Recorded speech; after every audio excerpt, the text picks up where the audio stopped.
Hello YouTube, Dave here again. Welcome back to another episode of Monday Night Magic. I believe this is episode number 6, and today we are going to be looking at the gift box for Shadows over Innistrad. So this isn't the first gift box I've ever picked up. I did get a gift box for Khans of Tarkir back almost 2 years ago now, I think it was.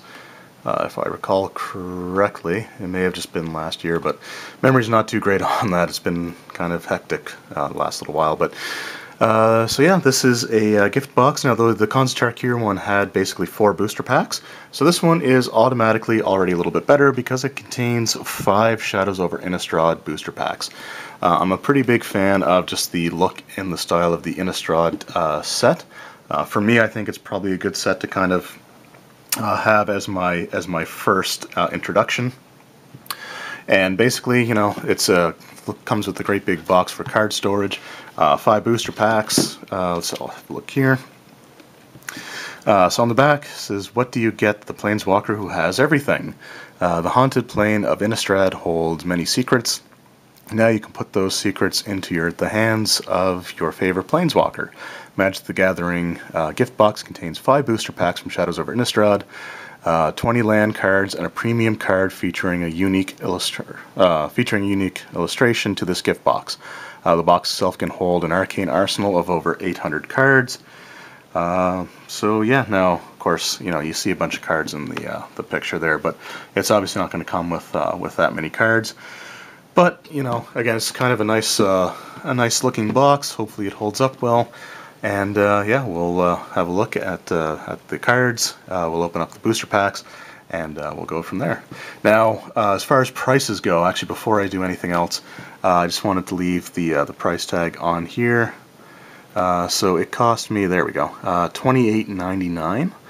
So $29. Now, again, I do live in Canada, so where I live, each booster pack is around $5.50 plus tax, so it comes out to nearly $6. So to get 5 Shadows over Innistrad booster packs for less than $30 is not too bad, actually. I didn't pick this up at Walmart like I've gotten a lot of the other stuff, because that's, you know, the only store that's handy where I live. I was visiting family and friends in the town that I moved away from when I came to be with my fiance, so I stopped into one of the stores there and they had this. So $28.99. It'd probably be a little more expensive again in Canada if you bought it at a place like Walmart, and I don't see a US price anywhere on there. So you know, I am sorry to anybody watching in the States. I honestly have no idea how much this costs, but we'll open it up and we'll see what's inside. Alright, so we got the plastic wrap off. So let's just slide this out here. So the cover here is just a paper sleeve. That just goes over the top. And just move that out of the way for now. And here is the box itself. So again, really like the artwork. You know, not a lot to it, but it's very nice looking. The box feels, you know, very sturdy. And I know that some of the previous ones, the design wasn't the greatest on them. So this one here actually feels, you know, pretty well designed. So hopefully it'll hold up. The top just lifts off here. And inside we have just a regular old piece of cardboard. And we've got our packs here. So our packs cards, our plastic dividers, and it looks like our land pack there. And just a look on the inside of the tray, and it feels pretty well put together. My Khans of Tarkir one feels a little bit flimsy by comparison, and these here were kind of bowed out in my box for that gift box that I had picked up. So I like the design of the box. Again, it feels pretty sturdy, nice and heavy. The only thing obviously is that it's not really meant to stand up or to be carried around, because, you know, the lid just kind of sits on top of there, so it'd probably be pretty easy for that to fall off. It is meant for you to maintain the sleeve and you know, put that in there. And it's obviously designed to go sideways, so it's not a perfect square, but that's the box itself. So, you know, I like the box.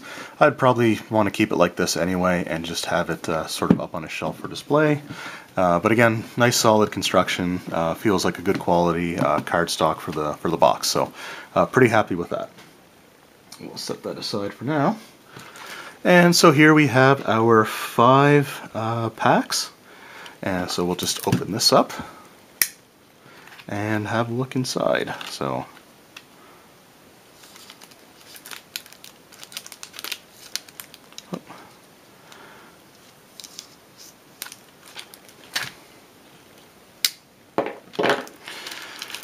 alright, so just a little flimsy piece of plastic, we'll set that aside, and I will be using that box to store all of my Innistrad cards. So we'll start off by just having a look at, this is our pack here, so Ravenous Bloodseeker. It's a foil card, and I guess this is the alternate art. It's got the promo there, don't know how well it's going to show up. And it's just 20 land cards, so 4 land of each type. I'm not actually going to open up the pack itself. I've got quite a few land packs actually from my fat pack for Khans Tarkir, as well as my gift box for Khans of Tarkir. I still have those land packs sealed up, so I'll probably just leave those as is, since I've got plenty of other land from other products. So, but that's cool. And then we have our plastic dividers. So this I will open up. And I think that these are taken from land cards. So these are like kind of full art type of representations. So get that. And I think these are even the clue ones, if I recall, because they all look, they have that, whatever that object is in them. This would be the green, obviously. I would say, oh, hard to say if they represent a specific color. But 6 of them in total. And I just, like I said, I really like the art on them. And actually, this one's probably my favorite because it's got a little bit more going on than just you know, the land itself. So that's actually really cool. Really happy with that. And what do we have here? Oh, looks like we've got some stickers if you're sorting. Now the Khans Tarkir one just had them as a great big sheet that's kind of bulky and in the way. You know, I don't think I would end up using any of these, but it's still pretty cool to have them. So I'll just, like I said, I'll probably just keep them. And it's interesting that it has the different categories there. So like standard, modern, legacy, vintage, commander, cube, which I'm not super familiar with. Pauper, which I think is just basically commons and uncommons. So that's pretty cool. And then just some symbols there and some blank ones, I guess, if you wanted to do up your own. So these stickers aren't going to get any use, so they'll just kind of go in the box and sit there. But you know, I guess they're worth it if you like to use these for labels. So there's that. Oh, excuse me. Then we have our quick reference guide. So this is something that pretty much is standard. I've shown it off, I think, in a couple of other videos. So I'm just not even gonna bother popping that open. It just gives you the basic, you know, how to read the card, you know, tapping cards, casting spells, and the order of phases. And then we've got, I guess, our main event. So 5 Shadows over Innistrad boosters, each with different artwork. So I guess the last thing to do will be to open these bad boys up. Alright, so here we are. We have our 5 packs of cards. So we'll just open them up and see if we get anything good. And once I'm done with this, I can store them all in that nice box. So, all right, Unruly Mob. Ooh, Slurberlin Snapper, I guess it's called.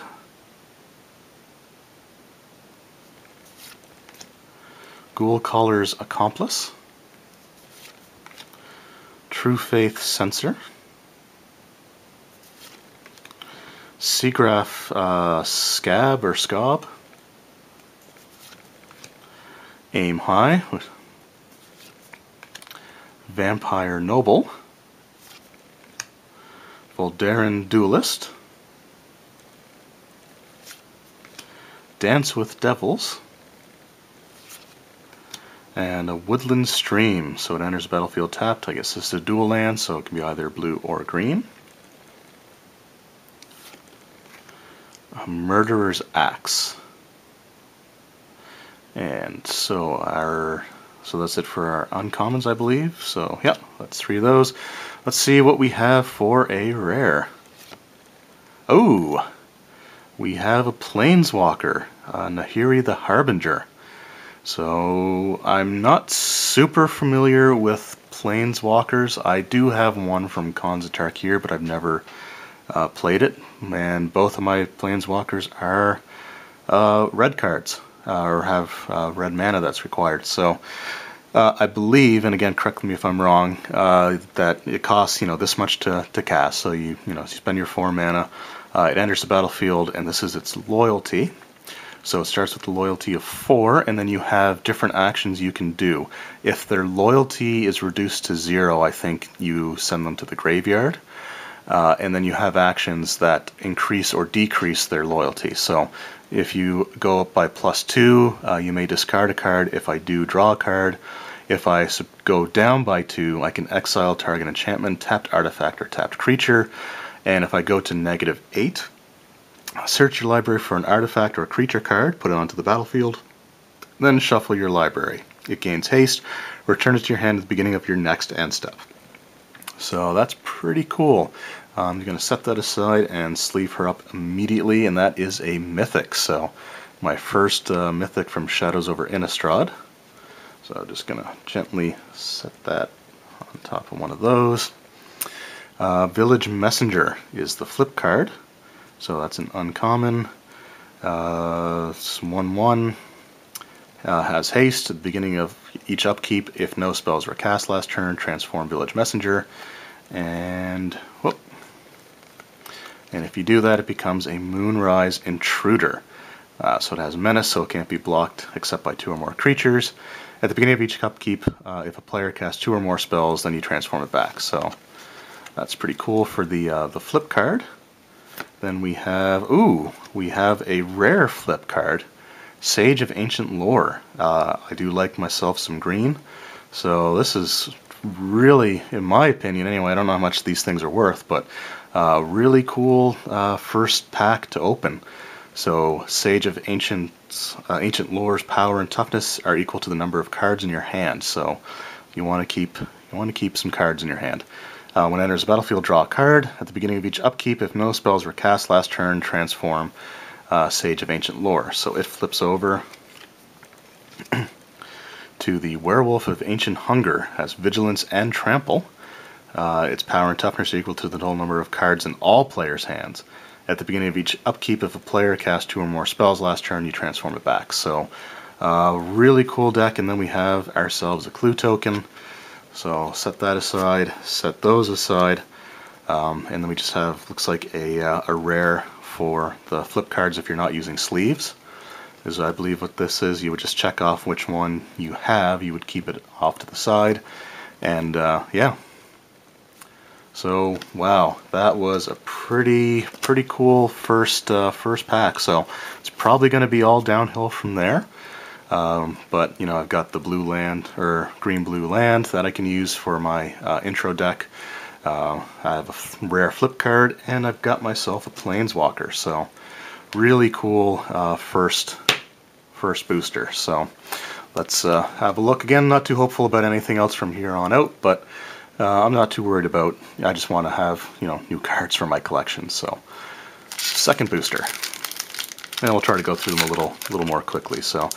Again, I apologize. I'm seeing a lot of these cards for the first time, so I kind of like to take my time and have a look at them.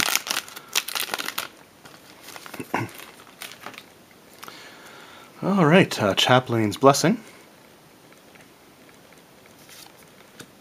Jace's Scrutiny, Dauntless Cathar, Gone Missing, Ethereal Guidance, Byway Courier, ooh, Grotesque Mutation, Insolent Neonate, Gisa's Bidding, Humble the Brute, and Crawling Sensation. And our rare is Welcome to the Fold. Our flip card is a Tharbin Gargoyle. So you can spend 6 mana to transform it. And then it transforms into a Stonewing Antagonizer. So 4/2 flying. And then after that we have a foil Shard of Broken Glass, which is just a common, but you know what? It's a foil card, and I think those are pretty cool. I'll set that aside. I'll sleeve that up. I don't have a lot of sleeves, but I have enough for probably what I get in here. And then we just got our flip card proxy, I guess, and a zombie token.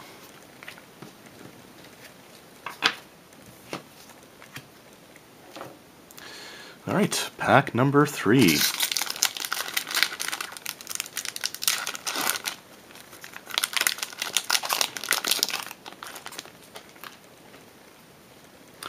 Alright, we have a Ghostly Wings, Puncturing Light, Silent Observer, Moldgraft Scavenger, Senseless Rage, Stormkirk Mentor, Tormenting Voice, Clip Wings, a Rotten Heart Ghoul, and then our uncommons, we have Invasive Surgery, does not look fun, Sinister Concoction, and an Erdwall Illuminator. Our rare is, a Foreboding Ruins. As Foreboding Ruins enters the battlefield, you may reveal a swamp or mountain card from your hand. If you don't, Foreboding Ruins enters the battlefield tapped. And you can add either a black or a red mana. So that's pretty cool. I think that these type of lands are popular, from my understanding. And then we have our flip card. I'll just set that aside. We have our flip card, Duskwatch Recruiter. And that turns into a Crawlin' Horde Howler. Our rare proxy for flip cards, and another clue token. Alright, last two.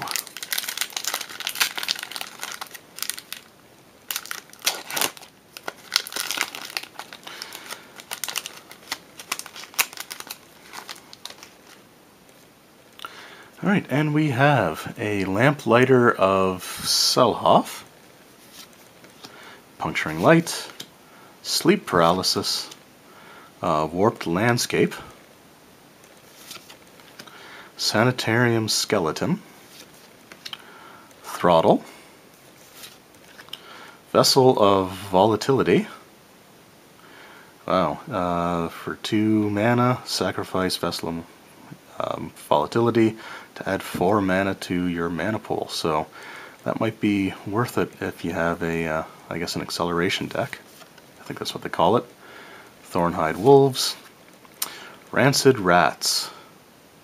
Lovely. Trail of Evidence, Obsessive Skinner, Highland Lake, and our rare is a Harness the Storm. Then we have a Gatstaff Arsonist as our flip card. And that turns into Gatstaff Ravagers. Then we have a Forest and another Clue token.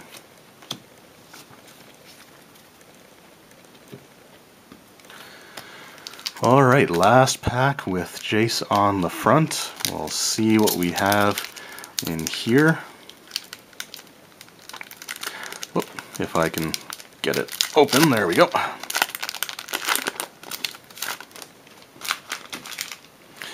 Alright, catalog. Tharabin Inspector, Niblis of Dusk, Ethereal Guidance, Drownyard Explorers, so wow, all white and blue so far. There we go, Dual Shot, Quilled Wolf, Merciless Resolve, Hulking Devil, and our uncommons we have Cult of the Waxing Moon, Essence Flux, and Ulrich's Kindred. Our rare is a Cryptolith Rite. So 2 mana, creatures you control have tap, add 1 mana of any color to your mana pool. Okay, kind of like that. That sounds pretty cool. Our uncommon is a Daring Sleuth. So when you sacrifice a clue, transform Daring Sleuth.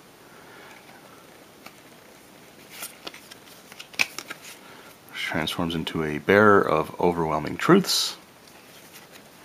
We have our proxy card for flip tokens or flip cards, and we have an insect token. So overall, pretty cool cards actually. I was really surprised by what I got here. Again, I don't know how valuable a lot of this stuff is. I suspect that like the holographic commons probably not really worth all that much. But the other cards, again, I don't know what they're worth. I think the Planeswalker might be relatively decent. But yeah, so that's just what I ended up getting for the major cards in this, what was it, the gift box. Wow, slipped my mind there. So yeah, really cool. Love the box. Really cool distribution of cards, I thought. I may have to look at trying to put together maybe a red and white deck at some point and see if I can use the Planeswalkers. So anyway, that was my unboxing for the Shadows over Innistrad gift box. I hope you enjoyed it, and again, if any of those cards are really worth anything, you know, please let me know. I don't plan on selling them or anything, and I always try to take as much care of my stuff as I can, but it'll still be nice to know if I have anything of value. So thank you very much for watching, and we'll see you next week.